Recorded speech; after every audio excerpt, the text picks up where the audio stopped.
Welcome to Monster Chats, presented by Monster VoIP, where we share the tools, methods, and best practices that business leaders use to build new connections, strengthen relationships, and impact sales in organizations of all shapes and sizes.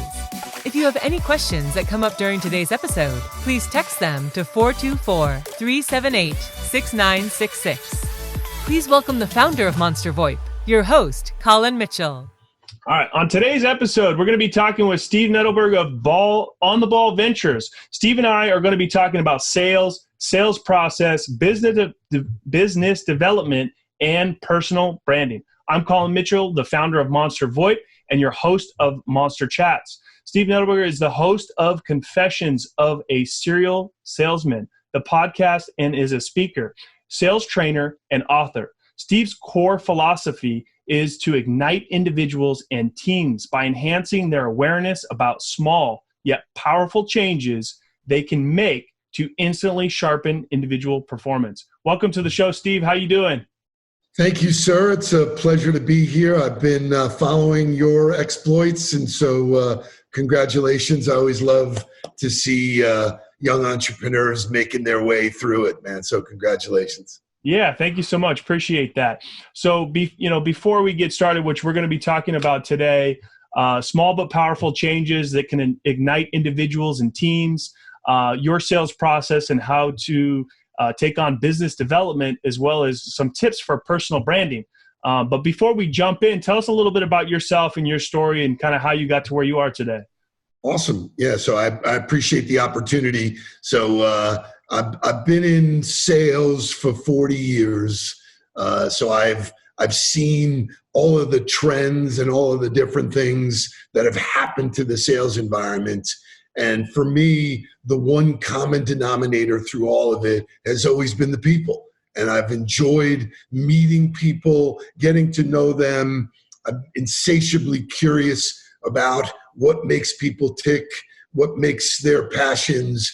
And that has been the driving force behind most of my success, because I always valued the personal relationship much more than the transaction. And I have obviously the background to prove that. So I am what they call an entrepreneur, which when I was growing up, that word didn't even exist, which is kind of funny. My friends over at Shark Tank have made that kind of sexy. But, the reality is I really always felt like I was unemployable. I always wanted to be sort of master of my own destiny. So I started my own companies early. I partnered with people. I've always been interested in trying new stuff.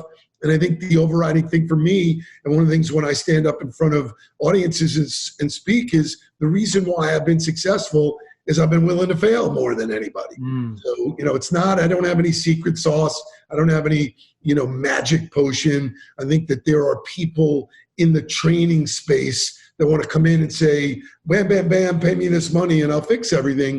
And what you come to find out, and that's why I talk about it, small incremental changes, little shifts in how you think, what you do on a daily basis, discipline and consistency are the things that make any athlete or any great entrepreneur. So I focus on the details. I've had a great life. I'm just so blessed. My son just took over the company as president, and he, after 10 years of coaching college football, brings all of that discipline to it. So we're having a blast. We're uniquely positioned in this digital space. So life is good in spite of what the news media might want to tell you. I know, but it's important, to see people like yourself staying positive and giving people encouragement, especially, times like now when we're dealing with, the coronavirus. I've have the benefit of living through lots of this kind of stuff. Mm-hmm. And, it reminds me most, the most recent one was 9/11, and 9/11 was unheard of. It was such a shock to our system. We always, as a country, thought we were invincible. And so trust was taken out of the atmosphere. And, I was involved in our company at that point was doing major sports marketing deals with athletes and teams. And the reality was it just stopped. It was over. And reinvention, reevaluation, all of those things, when the merry-go-round stops, you can look at it as negative, or I look at it as a pause button. Okay, everybody stop. Take a look at what we're doing good. Take a look at what we're doing bad. We will come out of it. No one knows when. So I think that indecision kind of freaks people out. But the ones who prepare and look at what they do well and get better at it are the ones that come out, and this one will be no different. Yeah, I love that. I want to go back for a second because one thing you said that I really loved was that, a lot of your success has come from just being willing to fail. Yeah, I think, people get caught up in this straight line to success. And, the reality is it just doesn't happen that way. My radar, I get involved with other people that are passionate. I'm willing to try. And my ability to know that I will never question my work ethic allows me to say I gave it everything I had, but it just didn't work out. That you can't control everything. And, people call it luck or timing. And I think all that's bullshit. I think the reality is you get in, you work real hard, and you make your own luck. And sometimes you're too early, sometimes you're too late, sometimes you miss something. But if you learn something from every failure, it informs the next time you do something. And God, I've had so many that, friends of mine would say, dude, you're always like saying, this is the one, this is the unicorn. And I would say to them, if I didn't think that way, why would I get involved in the first place? So, even my team would look to me and go, like, how could you be so optimistic? And I go, you have a choice. You can look at the downside. What does the downside get you? Nothing. The upside is all about potential and all about possibilities. And I love that. And so that's what gets me up in the morning. That's what drives me. I mean, I was one of those guys in high school that they would have spent any amount of money to tell you that I would never write a book. And I wrote a book. So anything. Yeah. And I think, that at least for me as an entrepreneur, right? I mean, I've failed way more times than I've succeeded, and a lot of people are not willing to admit that, I think you're right. I mean, I think that's the big paradigm shift, is that it's not a beauty contest. I'm not, I don't have any need to impress you. I know what I'm capable of doing. I know what I do.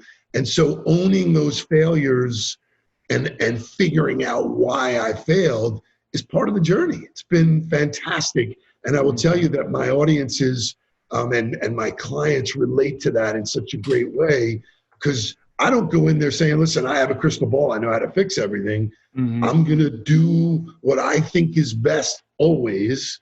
No one in the room will ever outwork me. So let's go. Let's, put on the uniform and let's roll.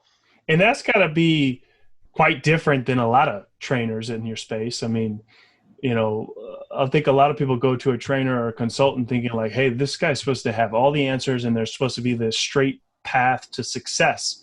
And that's not always the case. There's just too many variables. Would you agree? Yeah. So, one of the reasons, I've been, as I said, an entrepreneur for, many, many, many years. A couple of years ago, 6 years ago, one of my friends and clients in the banking industry said, hey, I'd really love for you to come in and work with my team. And I go, I don't really do that. I sort of work with my own companies. He goes, you'd be fantastic. You're like a breath of fresh air to the space because you actually do it. And I found that to be my secret sauce, is that everything, I get involved in every engagement, whether it's one-on-one or one-to-many or CEOs that I work with. And I put myself in that seat and I go, what would I do in this scenario? And I'm not afraid to share that. And, I think, especially in the sales culture, I'm one of those guys that says, listen, cold calling is dead. And I posted that in social media 4 or 5 years ago. And people were like all over me, like really negative. Oh, that's just because you suck at it. And I go, good. If I was going to suck at anything, I'm okay sucking at cold calling. But the idea of cold calling in general, was one of those things that, oh yeah, okay, that's the way they used to do it. That's the most expensive vocabulary in an organization. That's just the way we used to do it. I want to come up with new, innovative ways to meet people at scale. The tools are here. Look at what we're doing. You're in LA or in California. I'm in Palm Beach. And we're having a really cool face-to-face dialogue. Yet prior to this event, this pandemic, very few salespeople use this environment. We've been, treating our clients to this opportunity for a while. We've created sales processes that are all virtual until you earn the right to get face-to-face. And I don't think people are willing to do that. They're just, hey, we're in the same pool. I'm going to swim up next to you and pitch you my stuff. I think that part is dead. So, for me, it's fun because I have my own companies. I'm involved in half a dozen companies that I'm responsible for driving new revenue. I just invested in a new company. It's not a new company, but they have a new product, an oat-based ice cream called No Bull. And I'm in that working as hard as everybody in the organization. I'm not the consultant that goes, oh, here's the playbook, go do it. I'm heavily involved. And to me, I love the startup mentality. I love, working it to get to the next step. So I'm more of a builder than, like, once we get there, I tend to lose interest. So it's the challenge lights you up. Yeah, it's like, so I've brought my network to this opportunity. And you being from California, you probably know John Sally. John Sally's a friend of mine. We've done lots of work together. Well, he's a vegan. It was the first thing I did was I sent him a case of the ice cream and he goes, dude, this is great. What are we going to do? How are we going to do this? So, I think, if I wanted, my message is to everybody that your network really equals your net worth. It's who you know and how they know you. And social media has changed the game for people. So the more people that are being introduced to it, the more people are investing in building who they are, not what they do. The results are spectacular. Yeah. All right. So let's go. Let's get into it. Let's, tell me, cold calling is dead, right? That's a bold statement. That'll ruffle some feathers. Let's take that into like, hey, the small but powerful changes that you can make to ignite individuals and teams, right? So what's replacing cold calls? What can people do different? And let's dig into that. Great. So let's break it down. So the mere name cold calling means I've done nothing except pick up the phone and interrupt your day to sell you something that I want to sell you. Yeah. Fundamentally, when you break it down like that, it sounds ridiculous. Yeah. Does anybody answer their phone anyway? No. So, voicemail, 4% redemption, email 1%. So the tools that salespeople were used to using just don't work. So, you got to do numbers. You got to make hundreds and hundreds of calls. Well, you're swimming in an ocean where you've done nothing other than the actual effort of making that call. I believe the tools are there to find out who you're calling, what you know about them, how all of that might affect why they need your product or how you could connect. And so, connecting with people at scale, and I use this example, I'm from New York, if you haven't been able to figure that out. And if you were standing in Starbucks, when we used to be able to stand in Starbucks, and someone in front of you started talking that they were from New York, you would easily engage in a conversation. You're from New York? Oh, so am I. Oh, blah, blah, blah, blah. Who's your favorite team? And you could talk for 20 minutes without telling anybody what you did. And that gives people an opportunity to decide whether they like you or not. And I think that's the key to opening up the rest of the journey that says, wow, I really like you, Colin. What do you do for a living? How do you do it? Could we work together? Can I refer you to people? So I don't think people give the right amount of attention to the opening act. How am I introducing myself to people at scale and having really relevant dialogue that leads to the openness about, and I would tell you, we don't do proposals. We don't do We don't do what most sales teams do, because you earn the right all the way along to where the client goes, you're my choice. What do we need to do? Tell me, what does it look like? What do I need to spend? And let's go. Mm-hmm. I think there's too much work done in forcing it to people. And, the takeaway is you make great relationships. And, this is a game of awareness. The more people that are aware of you, the more people that can consider what you do, and the more people that can consider it, are considering it, the more people can actually make a decision to do it. So that funnel is different than it's ever been before. And by cold calling, nobody is aware of you. You're just like everybody else. So I think the effort should be on behavior, not on outcomes. And that, while controversial, when it works to such a degree that you have incredible success on many different platforms besides growth and revenue. Mm-hmm. So what are you suggesting for your average sales folk that if they're going to say, okay, I'm done with cold calls, now what? So that's an interesting comment.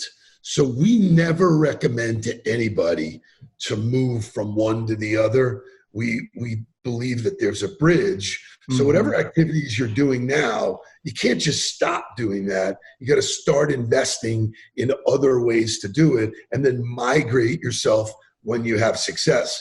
Cold turkey is not going to help anybody. Right. So, and I think that's been refreshing to our clients that we work with, who have said, hey, we want to invest. We want our salespeople to look at something different. We want to modernize the sales process.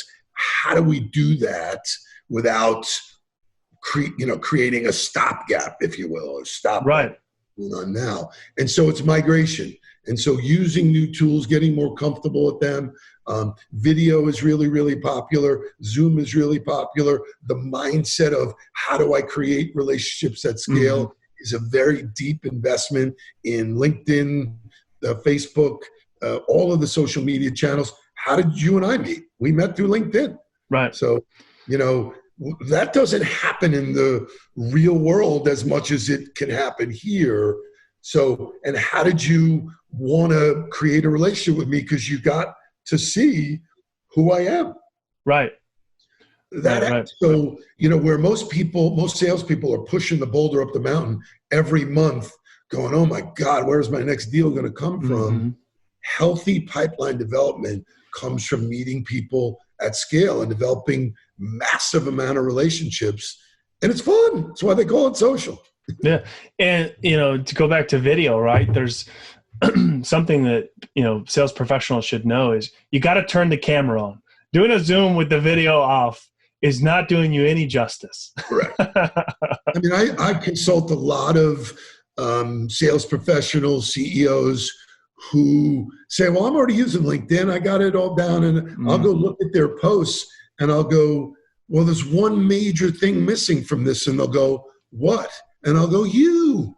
It's like you're starring in the movie, but you don't show up in any of the scenes. So I want to see you. I want to know who you are. What do you love?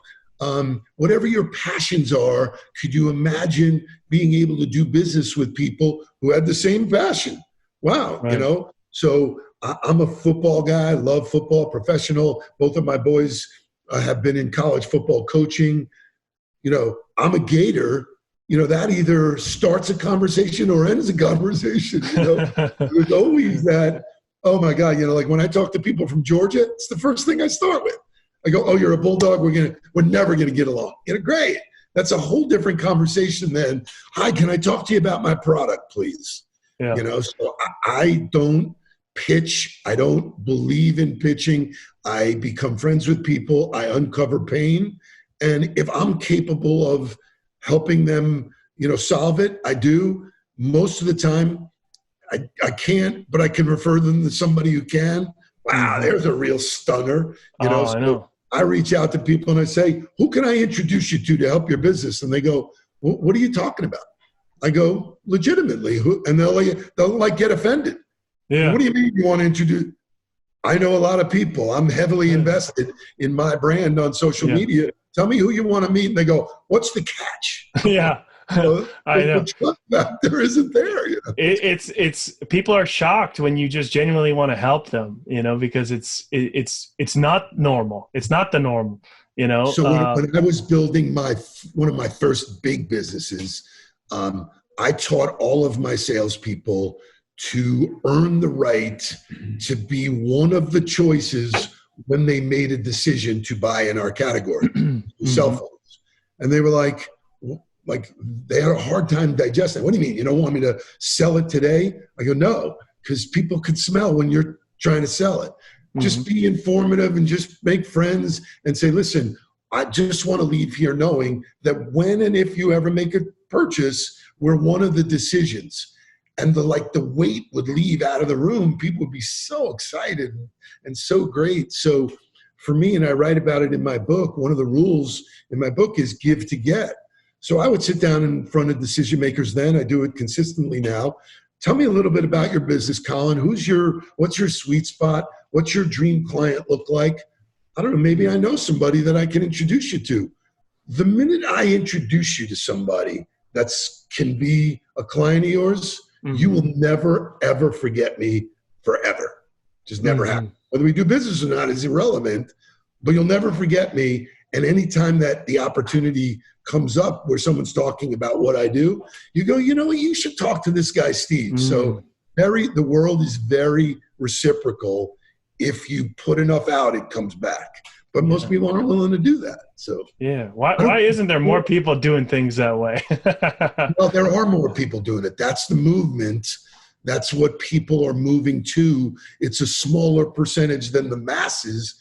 But, two of my biggest clients, Dex Imaging, which we talked about before, and Worldwide Express, are both monster successful companies who are looking to modernize their sales process, not change it. They have aggressive, good people. They take care of their people. So they've brought us in to really just migrate them to a newer, better way, because anybody who's been cold calling their whole career will tell you it's a burnout. And it's just, how long can you keep that pace when we show people, hey, there's a better way? And so it's much more fun. It's much more, the rewards are much broader than just And is it just marrying those new ways of doing things with the old ways?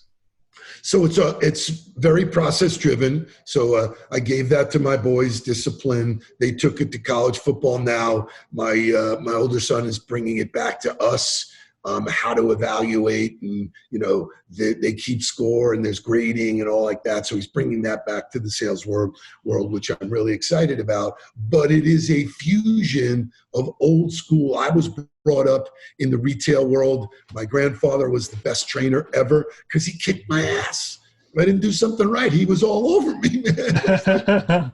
My grandfather, what are you doing? But that kind of training is gone. We're in this world where everybody's so, I don't want to say anything that offends you. Yeah. Well, you know what? That doesn't happen on the football field. That doesn't happen in the real world. You want to get better, you're going to have to be uncomfortable. And if you're willing to make yourself uncomfortable, some of these new tools, like getting in front of video, it's really uncomfortable for people. They're free. Whoa, I've never done it. And they'll look at me and they go, wow, you're really good at it.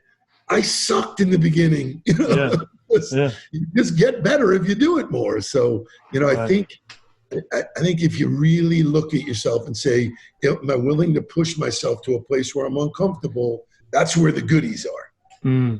Yeah, I totally agree with that. So, all right. So let's be real quick. We're going to take a break. Just tell you what we do here at Monster VoIP. We help companies save 30 to 50% off their business phone bill by providing them more value and features than what they might have today. If you'd like to learn more, you can text us at 424-378-6966. Steve, thanks so much for your time so far. There's some real nuggets in there. So I have a question for you, Colin. I have a question based on what you just said. So you offered up, what business you're in. Yeah. And I would venture to say it's a pretty competitive space, correct? Absolutely. Okay. So at the end of the day, the real differentiating point is you. It's how you provide the service, how you provide the aftercare, something about you that people are buying. It's not voice over IP because you can find that anywhere. No, of course not. Yeah, absolutely not. They don't buy because of the product or the service. Frankly, they don't care about that. It's the brand, it's the customer experience, and it's the problem that we solve. Like, here, if we don't find a problem that we can solve, we don't pursue the sale at all. We don't care if we can save them money. If there's not a challenge that they're experiencing that we can assist them in, then we don't pursue the sale. Which is new thinking, because old school thinking would have been, I'm going to jam this down your throat. I've got on the hook. I've got the fish, and I'm going to work really, really hard to bring it in the boat no matter what. I'm going to expend all my energy doing that, when you could say, you know what, we're good. You're in a good place. Yeah. I'm going to move on, find somebody new. But if you know of anybody else that has a problem, please refer them. Yeah. That's how you scale a business. Yeah. I mean, today I got off a call, and just real quick, short story, but it was a large opportunity. And at the end of the conversation, it was very clear that we could not help them. And I said, you know what? I'm more than happy to point you in a direction where you can get help, but we're not the answer for you. So we're going to drive this home with some tips for personal branding. I know that's something you're very passionate about and can shed some light for people that are, have no idea what it even means to personal brand themselves. So whenever someone asks me about this, I ask them one question. If I said fast food hamburgers to you, what would you say? Nothing. I don't know. I don't eat burgers. So. Okay. So you ruined my experiment, and I'm leaving the show, and that's it. Most people would say McDonald's, because that's the biggest brand in that space. If I said overnight delivery, you might say FedEx. If I said computers, you might say Apple. Well, what that means is that brands live in someone else's mind. Mm-hmm. There's an emotion that brands create. Nike is a good one. When people buy Nike, they feel good. It makes them feel good about themselves. And so when it comes to personal branding, there are things about you that you leave that mark in other people. And so I'll leave you with a great tip for you and your audience. We use this all the time. It's a great exercise. If your brand, Colin, was a car, what kind of car would it be? And we go through all the exercises and go around the room, and boom, you tell me whatever car you think you are.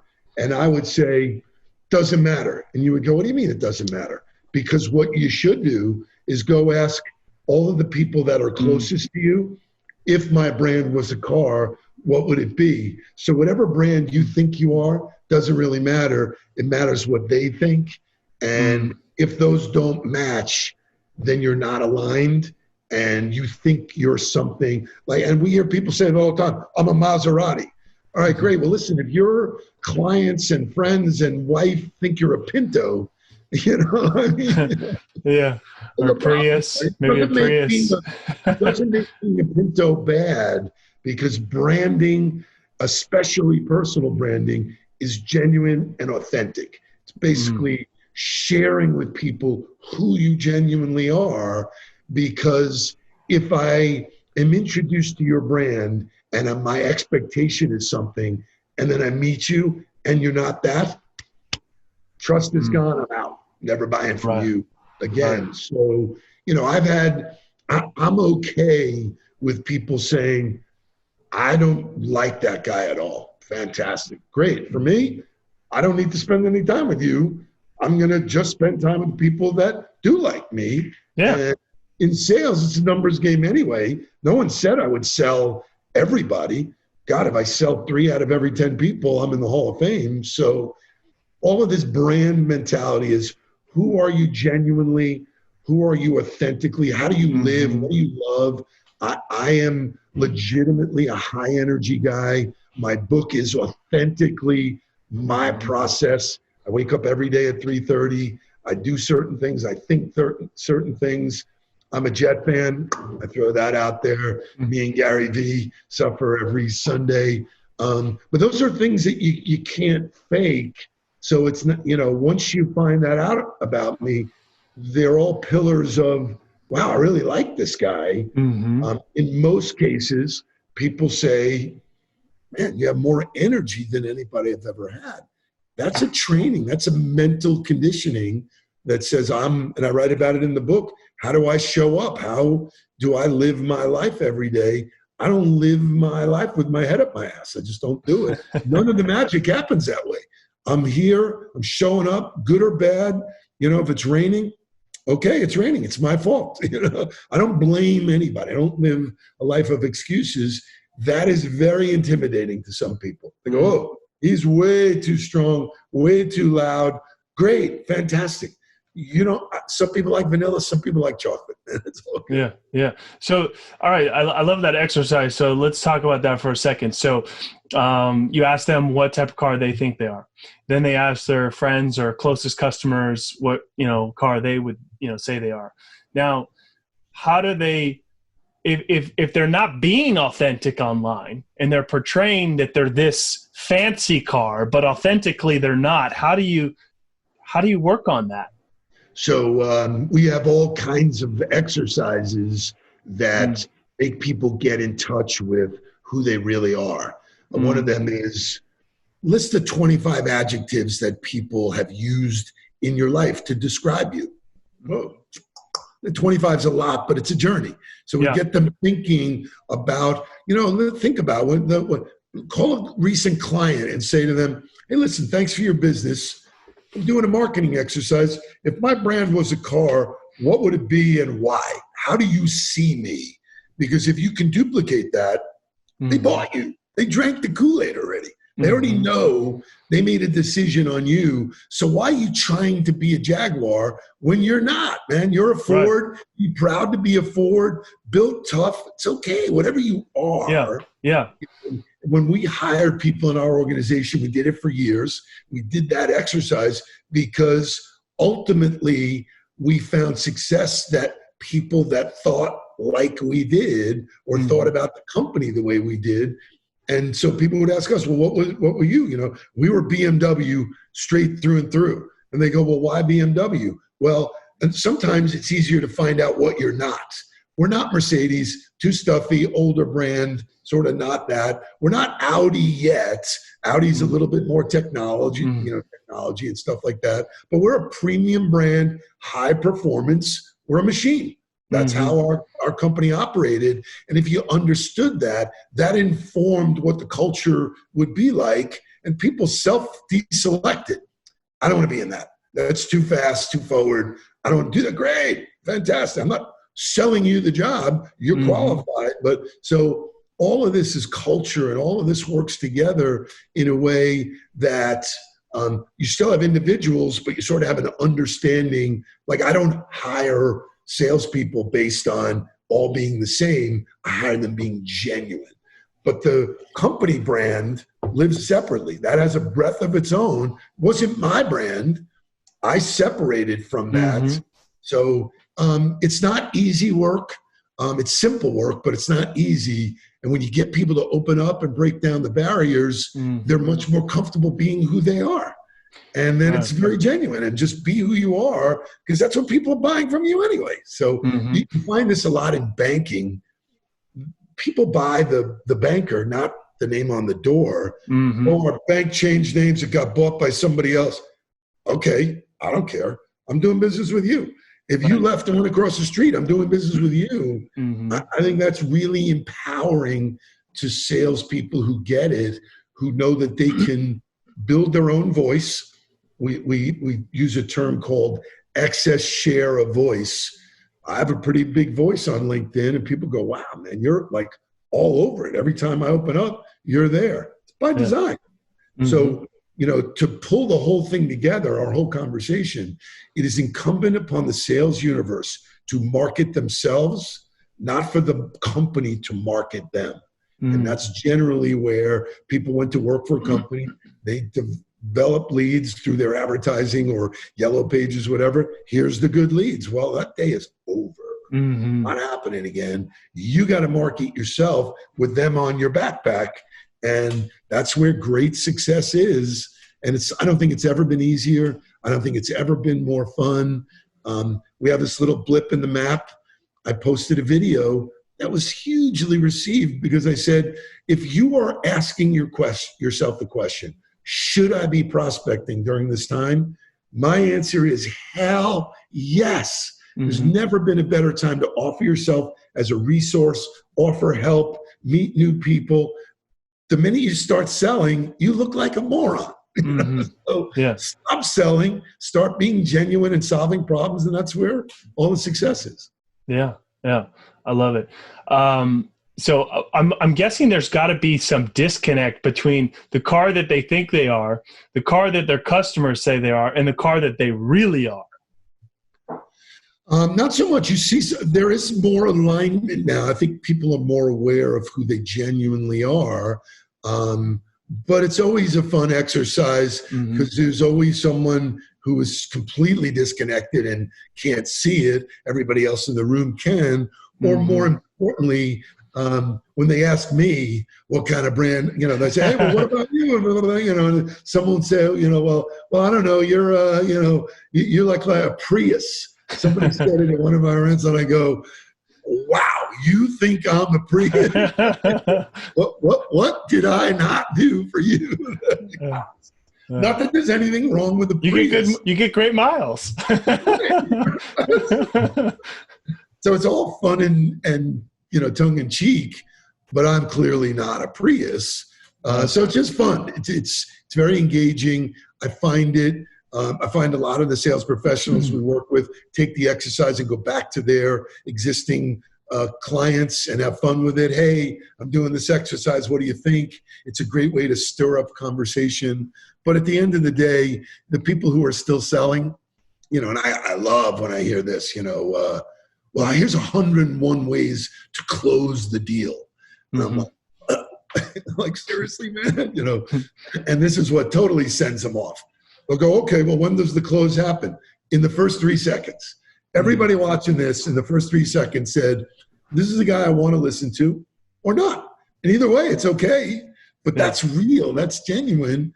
And if you listen, you get what you want. And if you didn't, you missed out. That's all. Yeah.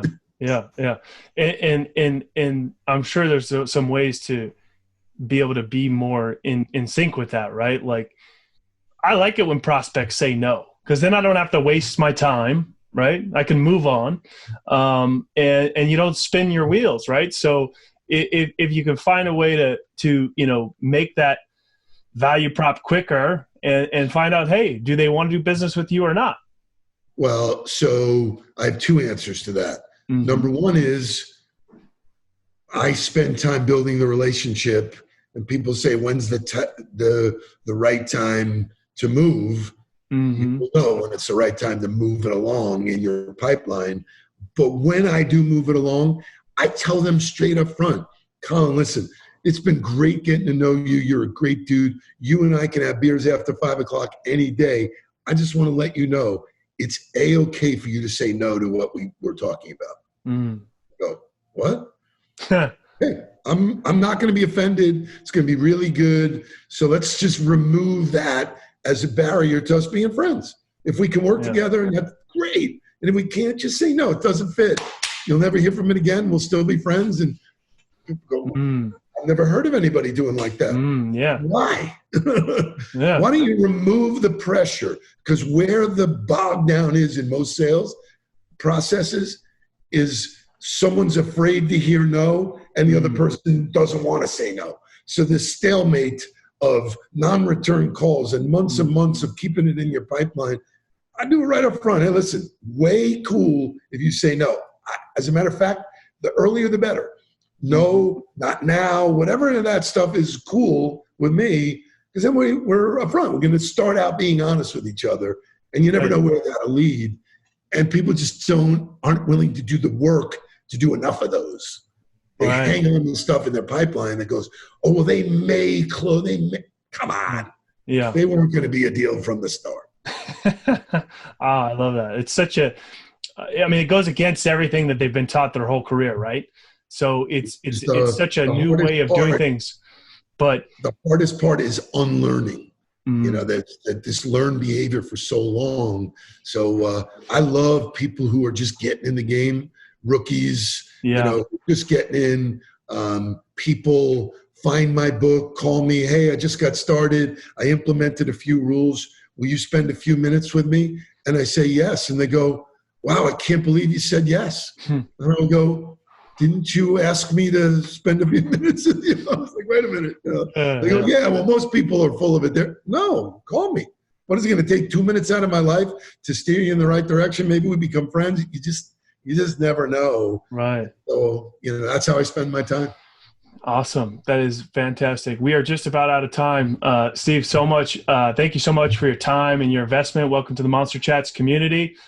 Before we let you go, tell us, where people can find you online, where they can get more information if they have questions. So I was blessed with the last name Nudelberg. So Nudelberg. You would be hard pressed not to find us anywhere on social or anywhere on the web. I and our team post a tremendous amount of what I consider to be very valuable content with no expectation in return. I'm teaching, showing, doing. As I said, I'm highly engaged. So if you reach out, it will be me that responds. I have a great team, but I don't think that that's genuine to have somebody else respond in my behalf. People help me organize that stuff, but it will be me. You do talk to me, as you know. The guy who helps me run my life, his title is Director of MIH, making it happen. So Shay in my office schedules me every 15, 20 minutes, or in this case longer, and I'm going and doing and moving from one to the other. So I'm highly accessible, and I'm happy to help you and your business and anybody who needs to help. Fantastic. And where can they find your book? So if you reach out to me or Nudelberg.com, you'll see it available there. If you circumvent that and go right to us, I'll sign the book and send it to you. And I am highly committed to charity. Udonis Haslam, who plays for the Miami Heat, or actually used to play for the Miami Heat, is committed to feeding South Florida. And so anybody who wants my book, reach out now. You won't be buying the book from me. You'll be sending a donation to Feeding South Florida, and I'll sign it and send it to you. So, it's all about giving back and being a good corporate citizen. Awesome. Incredible. All right. Well, Steve, thanks so much. If you're listening to the podcast, please subscribe, share, and we are open to hearing your feedback as well. The show is for you.